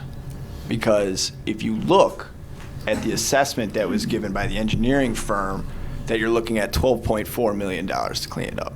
So why would we spend 1 cent on this land? Not 1 cent. In fact, it's so imperative that I want everybody to see that engineering document, that I actually have it as the pinned post on Tinley Park Hall Watch, which I run with Lucas, and we do it in the open. We don't hide. We don't have our fake profiles. Everyone knows we run it. But anyways, this whole thing with Tinley Park Mental Health Center, it's ridiculous. Whatever the state offers to sell it to us for is going to be too much. unless someone finds some funding somewhere to clean it up. It should not be the taxpayers of Tinley Park. So that's the first one. Now, the whole interesting thing about, I'm glad that you actually executed the code that I cited that Councilor Connolly first alluded to in the committee meeting. Now that's about a month ago at this point, I think. And now we're actually doing it. So it's like, I like when I can come to the podium and actually get a reaction and then, oh, now we're gonna follow the codes. That's cool. What's interesting thing is, if memory serves, we did this huge salary and reassessment of all the positions and all this. And now, after all that, Pat has this cool program of we're gonna redo this, and was that in there? Was that in that $30,000 redo? So you had this whole plan for 2 Staffing years. study was for the- You had this whole plan for 2 years, and yet you go do this survey thing that we paid $30,000 for. It seems like you guys actually are capable of reassessing how you do your apartments and what positions, and this is just coming out now. So it's like, why did, now I was opposed to that to start with, and it's all on the record, and you can all watch it on YouTube. And now it's like, okay, you guys actually are capable of reassessing things and rearranging the apartment. You don't need consultants, and that's good, you shouldn't. But we never should have paid for it because you got all these ideas that were, what, now 2 years? Now it's coming out. It's coming out when we want to go do this whole thing to make this dual position that was not in the, I mean, come on. This is ridiculous. I know you guys can assess these things. That's why I'm ticked off right now. That you, who've never met a consultant that you don't like, and you guys can actually do these jobs, that ticks me off. How much money have we blown on the consultants? I've lost track. I will add it up. I will add it up from February 2nd, 2016. We all got woke, started paying attention to this, and it's an astronomical amount of money that we have paid on the consultants. FAR on TPMHC, Lakota, the staff thing that we didn't even need to do because you guys can actually make decisions on yourselves. So, I'm ticked off with the consultants because now it's like, you know, that whole survey, that whole whatever, we're just gonna throw it out the window. We're gonna go put this new plan out here. It's not actually a bad plan, I'll be honest with you, Pat. It actually made some sense. But what ticked me off is, why is this all coming out now? You could have brought this up before this whole survey thing, you know? So I'm just ticked off about that. I got less than 30 seconds left, but I'm not a big fan of the TIF. We'll know more on Monday. I'm glad it finally got on the calendar. And on that for the record thing, which was buried, why is the for the record thing buried on the website so much? I'm glad you found it, Beth. I appreciate that. Thank you. That's it. Have a good one, everyone.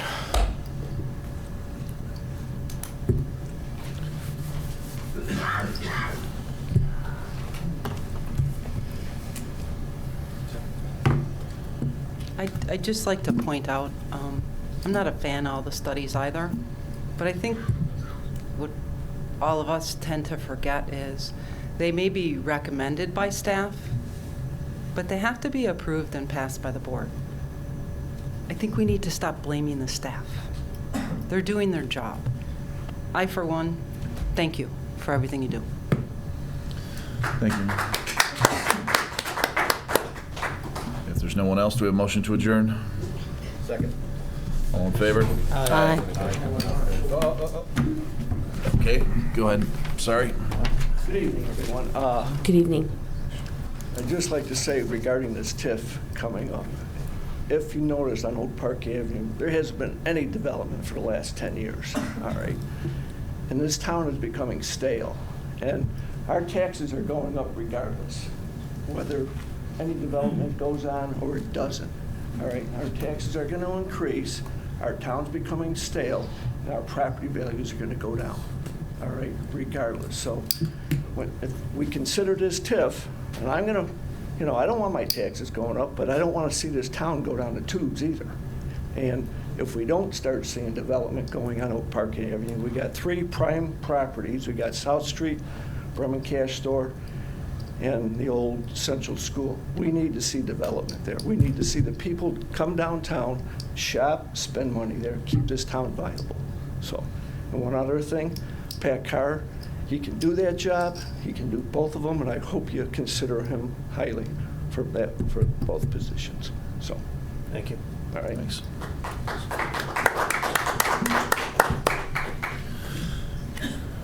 Motion to adjourn? So moved. All in favor? Aye.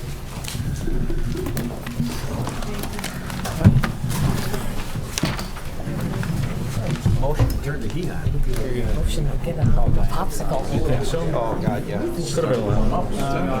And I'm not. We've got her number. Chili Willy. No, I went to New York. Oh, yeah? Yeah. How's that? No, I'd like to do the grass campaign. Yeah. Oh, yeah.